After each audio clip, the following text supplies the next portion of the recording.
Le philosophe pythagoricien Platon laissa énigmatiquement entendre qu'il y avait une clé d'or unifiant tous les mystères de l'univers. Cette clé d'or retournera dans le temps et une fois de plus par l'exploration. La clé d'or est l'intelligence du Logos, l'origine du son originel Om. On pourrait dire qu'il s'agit de l'Esprit de Dieu. Vu que nos sens sont limités, on ne peut observer que la manifestation extérieure des mécaniques cachées de l'autosimilarité. L'origine de la symétrie divine est le plus grand mystère de notre existence.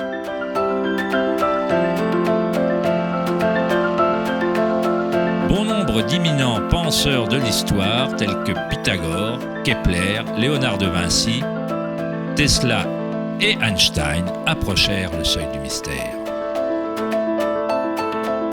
Einstein dit « Le mystère est la plus belle chose qu'on puisse ressentir. C'est l'origine de tout art et de toute science véritable. Celui qui ne ressent pas cette émotion, qui ne parvient plus à faire une pause pour s'émerveiller et se laisser impressionner, ne vaut pas plus que la mort. Il a les yeux fermés. » Nous sommes comme un enfant entrant dans une énorme bibliothèque pleine de livres en langues différentes. L'enfant sait que quelqu'un doit avoir écrit ces livres. Il ne sait pas comment. Il ne comprend pas les langues dans lesquelles ils sont écrits. L'enfant a la vague impression que ces livres sont arrangés selon un ordre mystérieux, mais il ne sait pas comment. Et c'est d'après moi l'attitude la plus intelligente d'un être humain envers Dieu. On voit un univers arrangé à merveille et obéissant à certaines lois. Nos esprits limités ne parviennent pas à comprendre la force mystérieuse qui déplace les constellations. Chaque scientifique qui approfondit l'univers et chaque mystique qui fait une introspection profonde finit par être confronté à la même chose, la spirale originelle.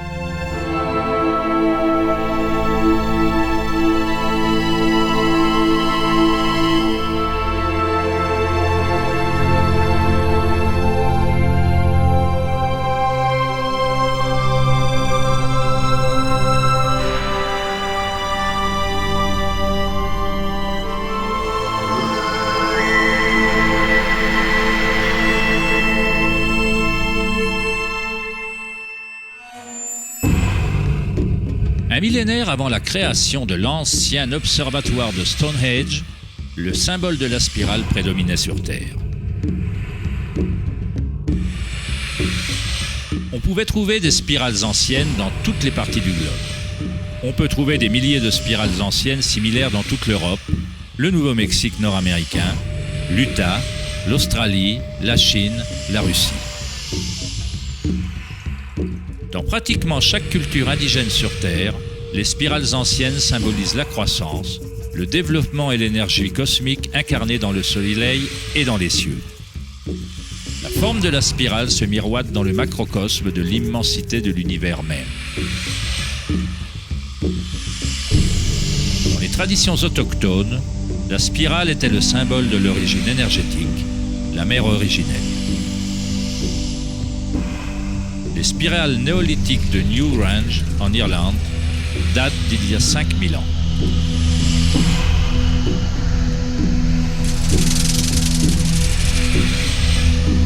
Elles datent de 500 ans avant la grande pyramide de Gizeh et sont tout aussi énigmatiques pour les observateurs modernes.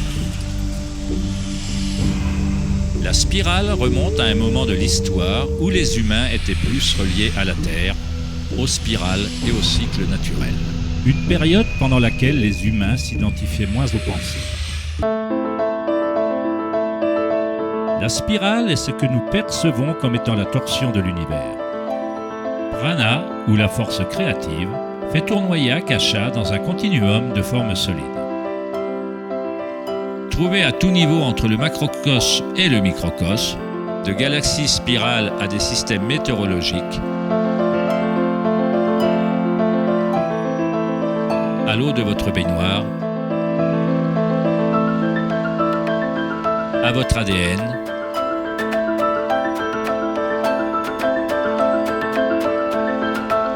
l'expérience directe de votre propre énergie. La spirale originelle n'est pas une idée, mais plutôt ce qui rend toute condition et toute idée possible.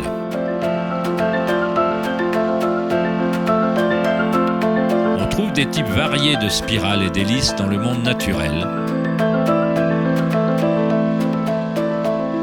Des escargots,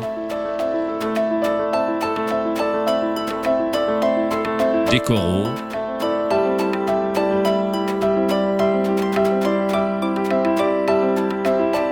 des toiles d'araignée,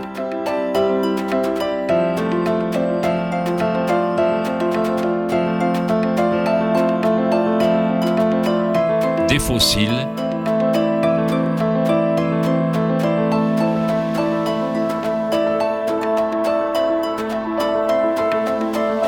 des queues d'hippocampe,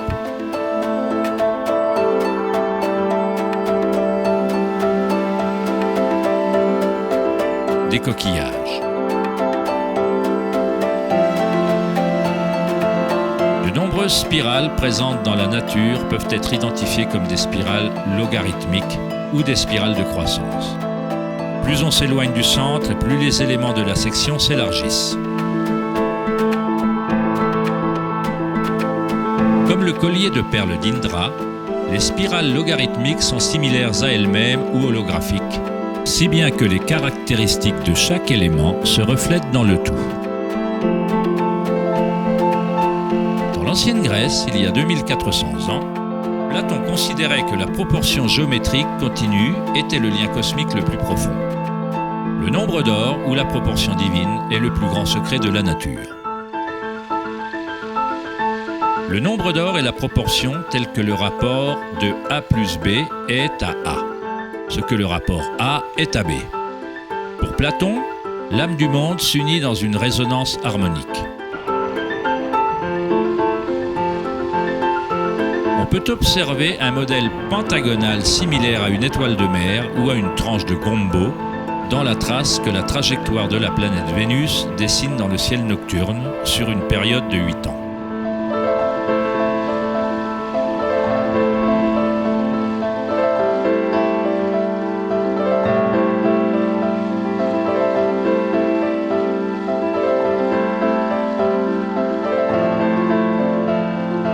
Le monde intelligible de forme au-dessus et le monde visible d'objets matériels en dessous passent par ce principe d'autosimilarité géométrique.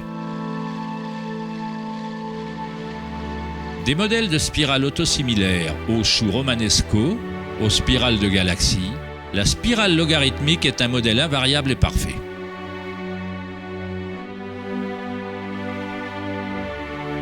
Notre propre Voie lactée a plusieurs bras spiraux qui sont des spirales logarithmiques inclinées à plus ou moins 12 degrés. Plus la spirale est inclinée, plus sa rotation est serrée. Lorsqu'on visionne la croissance d'une plante en accéléré, on constate qu'elle danse selon la spirale de vie.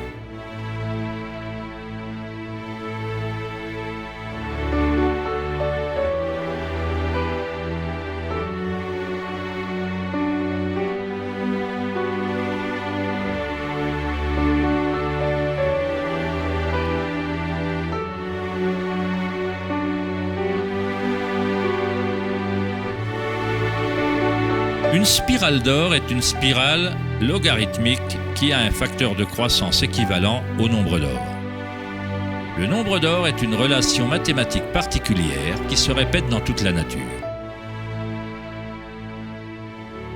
Le modèle observable suit ce qu'on appelle la suite ou la séquence de Fibonacci. La suite de Fibonacci révèle que chaque terme est la somme des deux nombres précédents. Le mathématicien et astronome allemand Kepler découvrit qu'on peut observer les modèles de spirales autosimilaires dans la manière dont les feuilles sont disposées sur la tige des plantes, ou dans la disposition du fleuron et des pétales des fleurs. Léonard de Vinci observa que l'espacement entre les feuilles suivait souvent des modèles de spirales. On les appelle modèles phyllotaxiques ou modèles d'arrangement des feuilles. On peut voir des arrangements phyllotaxiques dans les nucléotides d'ADN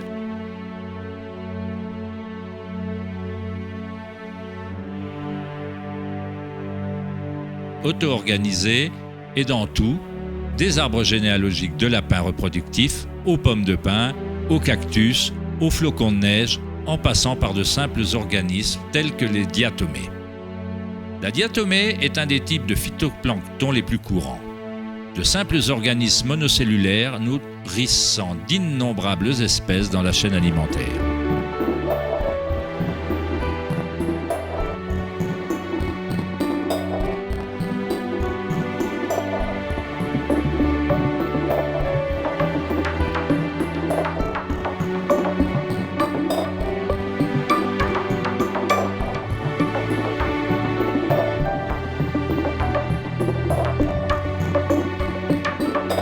Combien de maths faut-il savoir pour être un tournesol ou une abeille?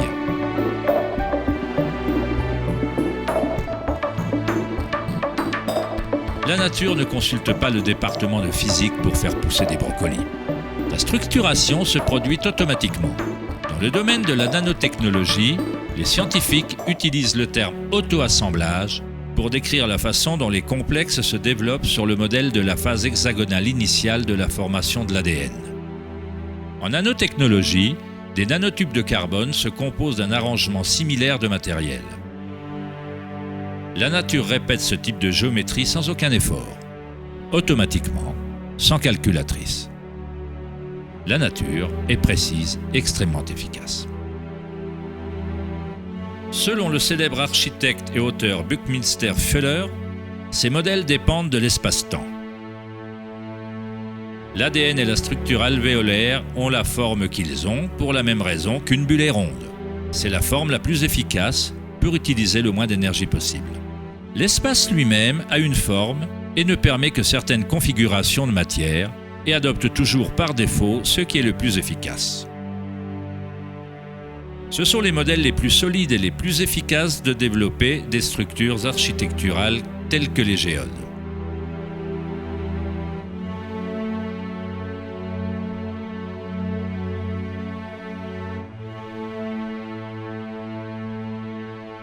Les modèles de spirales logarithmiques exposent les plantes de façon maximale pour leur pollinisation par les insectes, pour le soleil et la pluie, et leur permettent d'acheminer de l'eau vers leurs racines avec efficacité.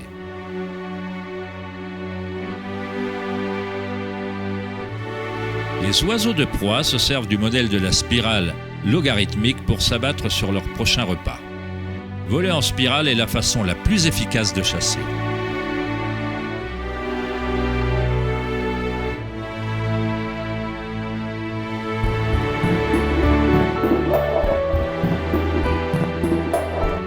La capacité de matérialiser la spirale de vie d'Akasha, d'Ansan, est liée à la capacité de percevoir la beauté et la symétrie dans la nature.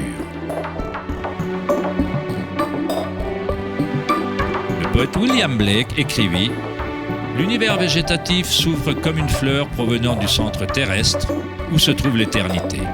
Il se prolonge depuis les étoiles jusqu'au banal coquillage et là, il rencontre à nouveau l'éternité, à la fois à l'intérieur et à l'extérieur. »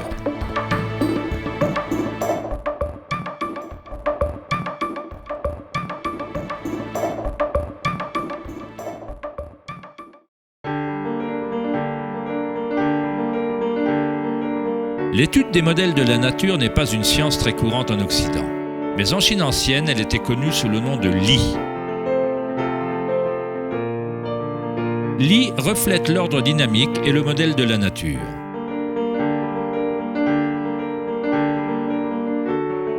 Mais il ne s'agit pas d'un modèle considéré comme quelque chose de statique, de figé ou d'immuable, comme une mosaïque. Il s'agit d'un modèle dynamique présent dans toute chose vivante.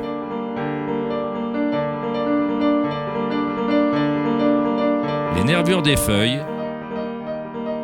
les taches de la tortue et les veines des rochers expriment tout le langage et l'art secret de la nature. Le labyrinthe est l'un des nombreux modèles de Li. On le trouve dans les structures coralliennes, les champignons comme les morilles, les choux et le cerveau humain.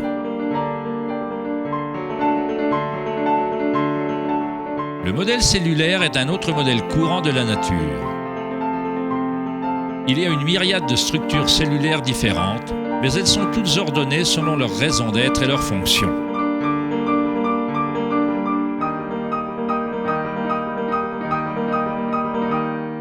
On peut aisément se laisser hypnotiser par le jeu incessant de formes. Mais le plus intéressant, c'est que certaines formes archétypes semblent être entièrement tissées dans l'étoffe de la nature. Un autre modèle lit, ou modèle archétype, est celui de la ramification, observable à tous les niveaux et à toutes les échelles fractales.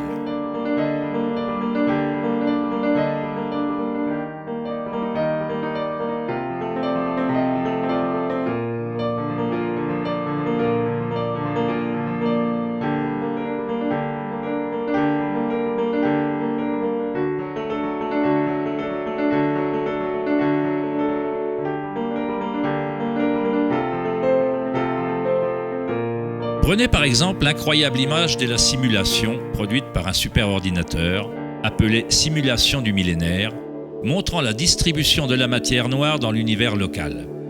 Elle a été créée en Allemagne par la société Max Planck. La matière noire est ce qui, avant, était considéré comme l'espace vide. Cela ressemble à un système nerveux invisible fonctionnant dans l'espace entier.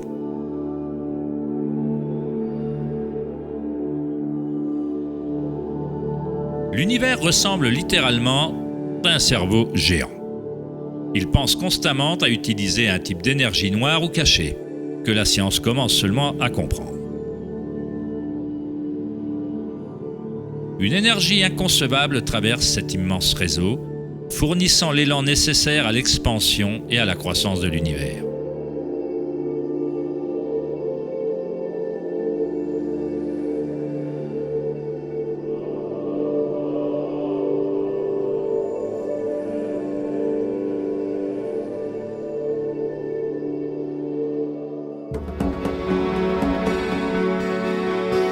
Quand on crée des conditions favorables, la nature crée automatiquement des ramifications. La nature est une machine à engendrer l'art ou un moteur à créer la beauté. Ici, on utilise de l'électricité pour faire pousser des branches de cristal d'argent. Le métrage en accéléré montre leur croissance sur plusieurs heures. Des cristaux se forment sur la cathode en aluminium alors que des ions sont électrodéposés par une solution de nitrate d'argent. La formation s'organise d'elle-même. On assiste à la naissance d'une œuvre d'art engendrée par la nature elle-même.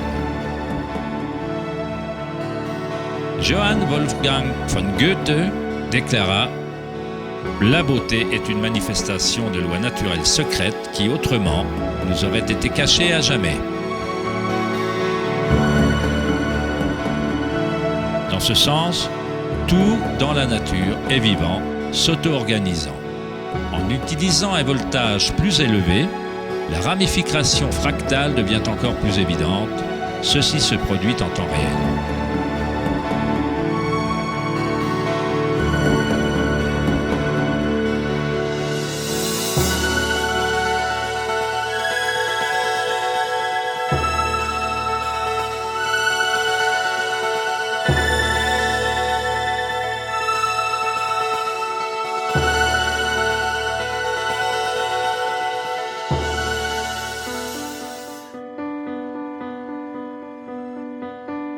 On trouve des structures et des modèles similaires à un arbre dans tout le corps humain. Les systèmes nerveux connus par la médecine occidentale existent, bien entendu. Mais dans la médecine chinoise, ayurvédique et tibétaine, les méridiens énergétiques sont essentiels à la compréhension du fonctionnement du corps. Les nadis, ou les méridiens énergétiques, forment des structures similaires à un arbre. Un examen post-mortem ne révélerait pas les chakras ou les nadis. Cela ne veut pas dire qu'ils n'existent pas. Il faut perfectionner la façon d'observer. On doit d'abord apprendre à calmer son propre esprit. C'est la seule condition pour commencer à observer ces choses par soi-même. En électricité, moins il y a de résistance dans un fil, plus il est conducteur d'énergie. En cultivant la sérénité par la méditation, on crée un état de non-résistance dans le corps. Prana, ou Chi, où l'énergie intérieure est simplement notre vitalité intérieure, ce qu'on ressent quand on amène sa conscience à l'intérieur du corps. Les fils conducteurs subtils qui transportent prana, les nadis, à l'intérieur du corps, peuvent transporter de plus en plus d'énergie curative par les chakras. On renforce ces réseaux de fils en les utilisant, en laissant passer l'énergie. Où que soit l'énergie, ou Chi, elle commencera à circuler et des liens physiques se développeront.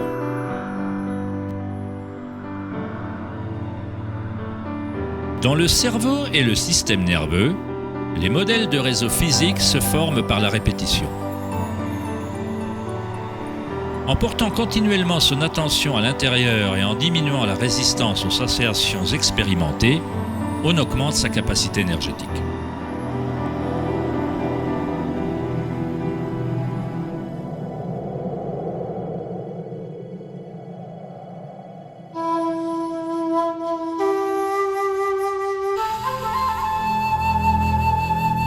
Dans le taoïsme, le symbole du yin et du yang représente l'interpénétration des forces spirales de la nature. Le yin et le yang ne sont pas deux et ne sont pas un. L'ancien concept du hara est représenté par le yin et le yang, ou la spirale tourbillonnante. C'est le centre de la puissance situé dans le ventre, en dessous du nombril. Hara signifie littéralement mer ou océan énergétique. En Chine, le hara est appelé le Diantian inférieur. Dans de nombreuses formes d'arts martiaux asiatiques, on considère que le guerrier possédant un puissant hara est imbattable. Dans la tradition samouraï, harakiri, ou seppuku, représentait une forme de suicide. Cela signifie empaler son propre hara de manière à déconnecter le chi ou le canal énergétique.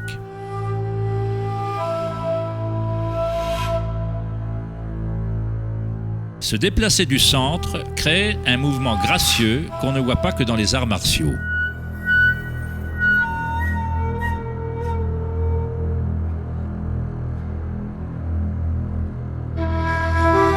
Mais également chez les bons golfeurs et les danseuses du ventre,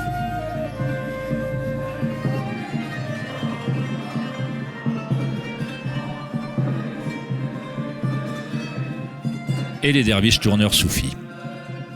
L'essence du hara est le raffinement de la conscience, disciplinée en un seul point, le calme dans l'œil du cyclone.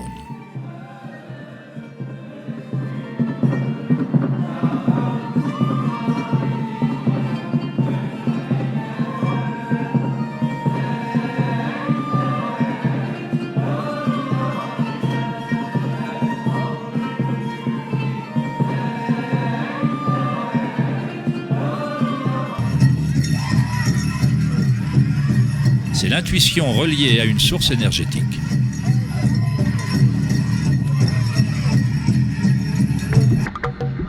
Une personne possédant le bon hara est reliée à la terre et à la sagesse intuitive qui relie tous les êtres.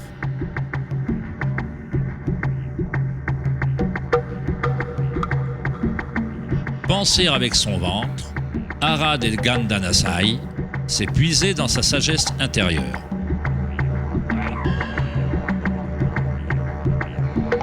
Les anciens aborigènes australiens se concentraient sur le même point, juste en dessous du nombril, où s'enroule le cordon du grand serpent arc-en-ciel. Encore une représentation de l'énergie évolutionnaire de la race humaine.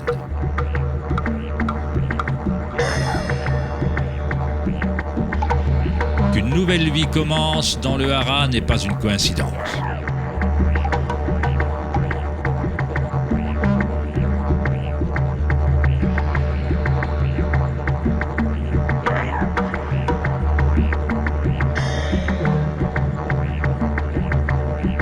Le système nerveux entérique, parfois appelé cerveau viscéral, peut maintenir un réseau complexe de connexions identiques au cerveau dans la tête, avec ses propres neurotransmetteurs. Il est autonome, c'est-à-dire qu'il a sa propre intelligence. Le cerveau viscéral est pour ainsi dire une version fractale du cerveau, ou peut-être le cerveau est-il une version fractale du cerveau viscéral.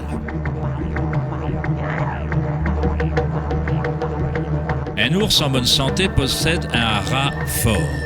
Quand un ours sait où chercher des plantes, il suit le mouvement de chi avec ses sens, centrés dans le hara ou le ventre. Il s'agit du lien de l'ours avec l'endroit idéal, l'endroit qui, dans les traditions indiennes, est la source de toute connaissance avec la spirale de vie.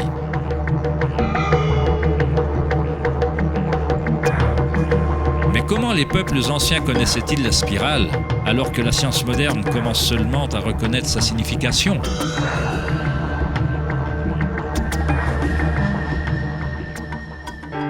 Demandez aux abeilles, car elles n'ont pas oublié comment aimer. Les abeilles ont un lien particulier avec la source par leur contribution au système symbiotique, en aidant la beauté et la diversité à se propager. Elles relient le macrocosme et le microcosme. Un cœur relie le tout, l'esprit de la ruche, si vous voulez. Tel un cerveau ouvert, la ruche envoie ses rêves dans le monde afin qu'ils se manifestent.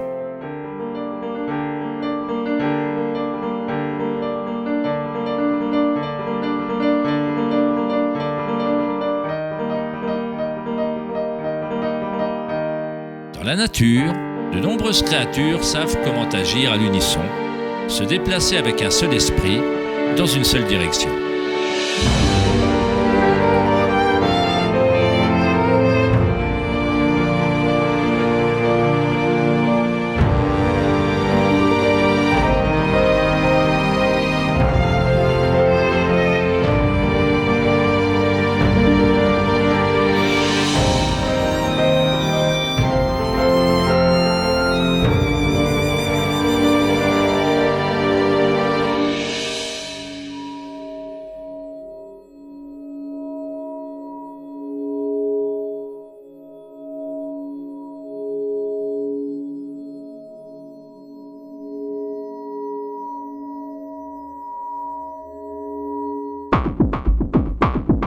Mais les autres espèces autour d'elle n'en bénéficient pas toutes. Par exemple, la locuste dévore tout sur son passage. Une locuste n'a pas d'autre choix que de se comporter comme une locuste. Elle ne produira jamais de miel et ne pollinisera jamais les plantes comme le fait la bière. Le comportement de la locuste est rigide, mais l'humain est unique dans ce sens qu'il peut se comporter comme une abeille ou comme une locuste.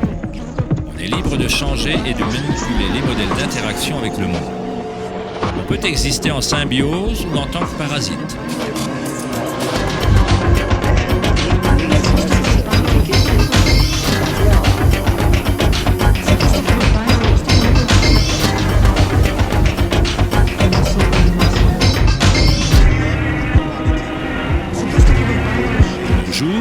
Les humains tentent de comprendre la spirale avec un esprit rationnel, mais sans jamais penser à se relier à la spirale de vie.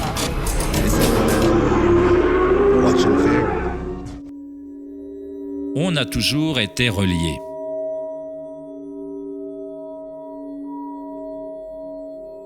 La pensée est ce qui nous a maintenus dans l'illusion d'être différents, d'avoir nos propres identités. La pensée crée la différence. L'expérience de la limitation. Plus on se conforme à la pensée, plus on se déconnecte de la source.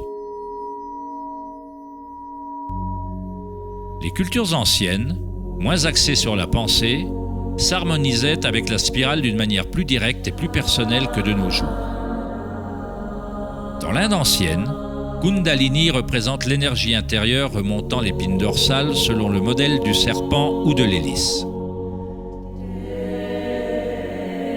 En Inde, dans les traditions anciennes du yoga, les mondes intérieurs des gens étaient comparables, à cette époque, à ceux des cultures se concentrant sur le hara. Équilibrer la force de la spirale avec le calme de sa conscience comme témoin, c'est s'aligner avec son plein potentiel évolutionnaire.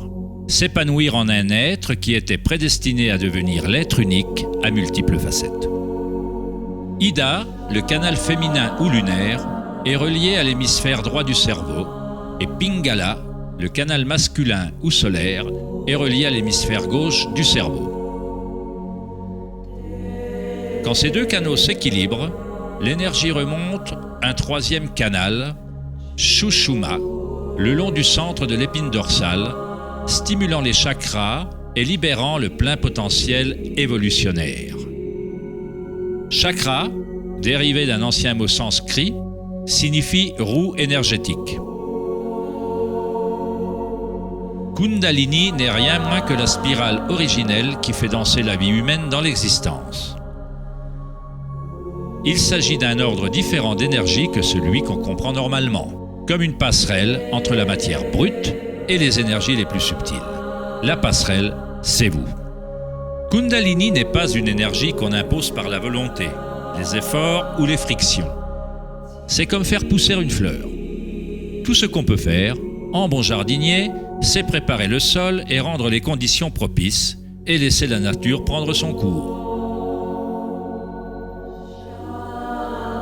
Si on impose à une fleur de s'ouvrir prématurément, on la détruit.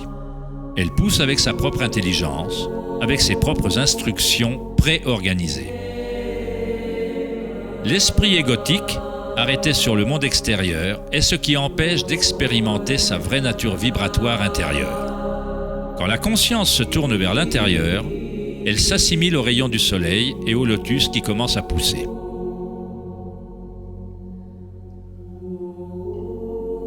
Alors que Kundalini s'éveille en soi, on commence à voir la caractéristique de la spirale en toute chose. Dans tous les modèles à l'intérieur et à l'extérieur, la spirale est le lien entre les mondes intérieur et extérieur.